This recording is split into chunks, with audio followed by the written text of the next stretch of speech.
اس video میں ہم آپ کو جنگ کے ایک بدنام زمانہ ڈکیت اور ایک ایسے مجرم کی داستان سنانے جا رہے ہیں جس نے کئی لوگ قتل کیے، کئی گھر برباد کیے اور کئی عورتوں کی عزت لوٹی، لیکن پھر بھی پولیس اس کو پکڑنے میں ناکام رہی۔ اور وہ مجرم تھا رمضانی بلوچ۔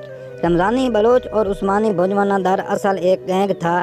یہ لوگوں سے بھتہ لیتے تھے، ڈکیتیاں کرتے تھے اور عورتوں کی عزتیں لوٹتے تھے۔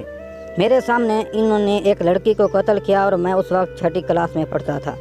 عثمانی بھوجبانہ قتل ہو گیا۔ ہوا یوں کہ اس کے ایک دوست نے اس کو زمین پر قبضہ کرنے کے لیے بلایا اور پولیس کو بھی مخبری کر دی۔ پولیس نے موقع پہ پہنچ کر عثمانی کو قتل کر دیا۔ اس کے بعد رمضانی بلوچ وحشی ہو گیا اور اس نے اس بندے کو اس کے دوستوں کے ساتھ ہی قتل کر دیا اور ایلیٹ پولیس کی گاڑی کو بھی اڑا دیا۔ اصل میں پولیس کے کچھ اہلکار بھی اس سے ملے ہوئے تھے جو اس کو ریڈ کرنے سے پہلے بتا دیتے تھے اور یہ وہاں سے فرار ہو جاتا تھا۔ جس گاؤں میں یہ رہتا تھا اس کا نام چک نمبر 175 کوڑی دی جوک تھا، اور جب بھی وہاں کو ریڈ پڑتا تو اس گاؤں کی عورتیں اکٹھی ہو جاتی اور پولیس کو ناکام بنا دیتی۔ ایک دن وہاں پہ میلہ لگا ہوا تھا تو پولیس نے وہاں پہ ریڈ کیا تو یہ ایک مکان میں گھس گیا۔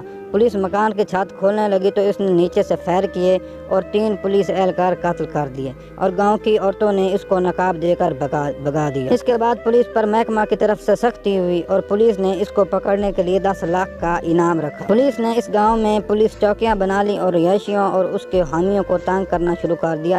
ایک دن پولیس کو مخبری ہوئی کہ رمضانی بلوچ کسی اور گاؤں میں سو رہا ہے تو انہوں نے پہنچ کر اس کو قتل کر دیا اور جیلی مقابلہ بنا دیا۔ یوں اس مجرم کا کھیل ختم ہوا۔ ناظرین، جو بھی مجرم ہو، جیسا بھی مجرم ہو، آخر وہ قانون کے ہتھے چڑھ جاتا اور ایک نہ ایک دن یہ کھیل ختم ہو جاتا۔ اس بندے نے عوام کو بہت ذلیل کیا ہوا تھا۔ لوگ راتوں کو سو نہیں سکتے تھے، ساری رات لوگ جاگتے تھے، اپنے جانوروں کا خیال کرتے تھے، اور یہ فون پہ لوگوں سے بھتے لیتا تھا، بندوں کی ٹرالیاں روک لیتا تھا، یہ ٹریکٹر اغوا کر لیتا تھا اور یہاں سے لے کر یہ باہر کسی جگہ بیچا جاتا تھا۔ اور یہ بھی ہو سکتا ہے کہ ایسے مجرم کی پشت پناہی پولیس والے ہی کرتے ہیں۔ اگر قانون ان کے ساتھ نہ ملا ہوا ہو، قانون ان سے پیسے نہ لیتا ہو، قانون ان سے رشوت نہ لیتا ہو تو یہ مجرم یہاں پہ نہیں رہ سکتے اور عوام ان کو ختم کر لیتی ہے۔